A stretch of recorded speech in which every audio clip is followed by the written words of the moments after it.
So today we get the opportunity to talk about Esther. Now, Esther, of course, you remember, is the title character in the book that we have in the Old Testament, that book called Esther. Esther is an interesting book.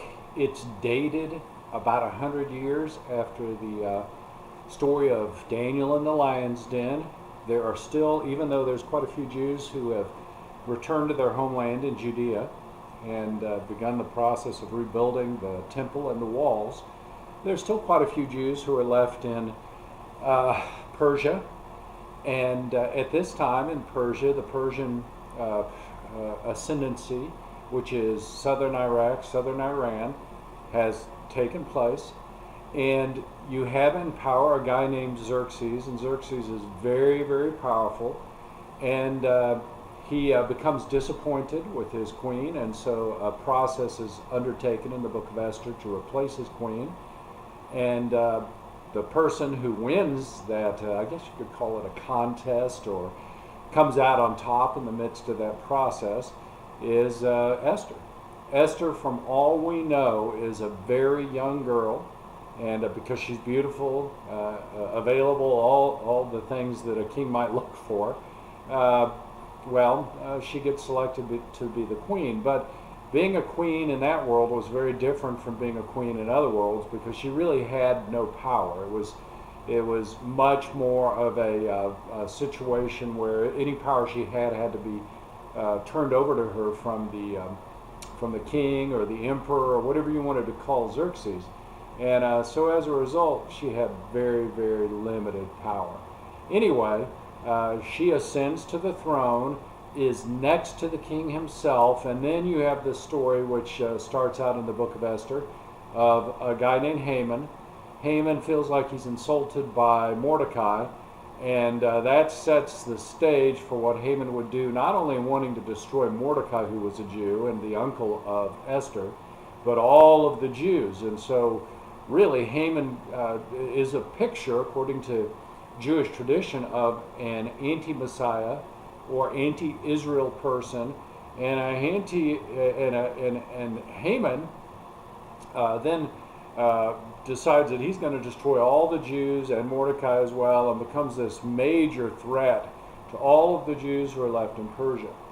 And back in chapter 4, then Mordecai writes to about Esther and tells her that she's been chosen for a reason. And so that's going to set the backdrop for the questions I'm about to give you.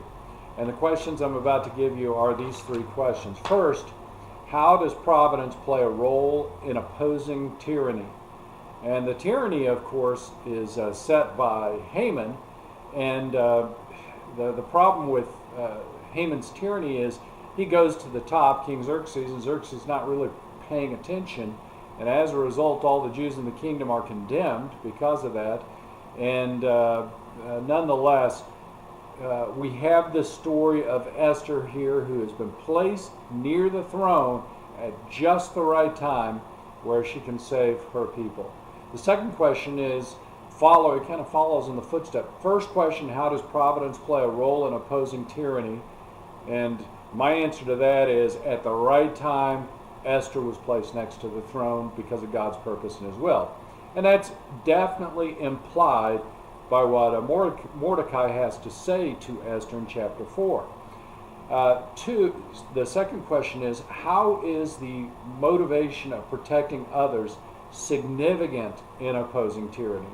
And I want to underscore here, and I will here in a moment as well, that a major motivation for those of us who would oppose government which gets out of control is that our motivation is to love our God, to worship him and serve him above all other gods. And that's in play in some of the lessons that we looked at, like the story of Shadrach, Meshach, Abednego, and the story of Daniel in chapter 3 and 6 of the book of Daniel. They wanted to serve and worship their God alone, and they weren't willing to bend a knee to some other god. Well, this is a little bit story, because the primary motivation in the book of Esther is not necessarily to worship and serve God, but to protect those who were powerless, and that would be all of the Jews in the kingdom who would be affected by this decree by which found its genesis in Haman, but was given the imperial stamp by Xerxes. And then the third question is, why would God use a 16-year-old girl to oppose a king? Why would God do that? And so there's a lot of reasons why that is. And perhaps one of the things we can say about who God uses in circumstances like this, and many other circumstances, Old and New Testament, and even historical circumstances, is that God uses people that are surprising, that are just available. And we see in Esther here that she has this major motivation. She looks out, she's concerned not just about her own family, about Mordecai, about the other Jews, but she looks out and she's concerned about all the Jews in the kingdom. And so when she asks for prayers, which you can read about which you will read about in chapter 4 or in the book of Esther, that really is all about her setting the stage so she can get ready to be this intercessor, this intermediary between her people and the wrath of a functionary who has the ear of the king, and that's Haman. And so God did use her. God used her because she was courageous, and we see this illustrated in the book of Esther whenever she approaches the king without being asked to approach the king. And we see her courage in the fact that she understands that if she approaches the king without being asked to do so, that she could lose her life. Nonetheless, she says, and the famous quote from the book of Esther is, "If I die, I die." And so she was willing to sacrifice her life because she knew that she providentially had she was put in that place for a reason. She knew that she had to protect others. And third, she understood that even though she's 16, God can still use 16-year-olds.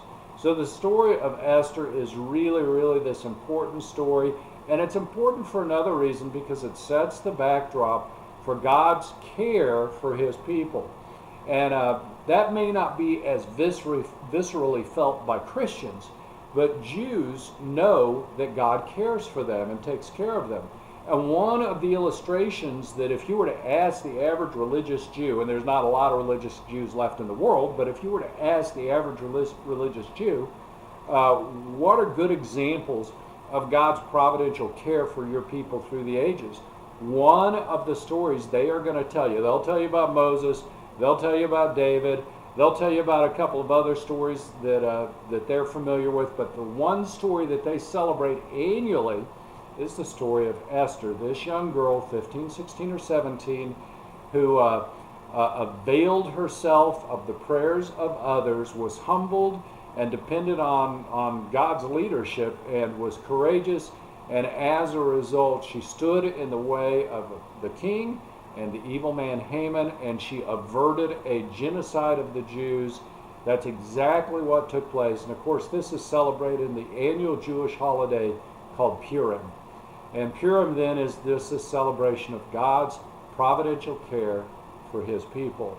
It is interesting that the story of Esther ends with, instead of Mordecai and the Jews being destroyed, the book of Esther ends not with their destruction, but with the destruction of Haman, his children, and all those who would attack the Jews.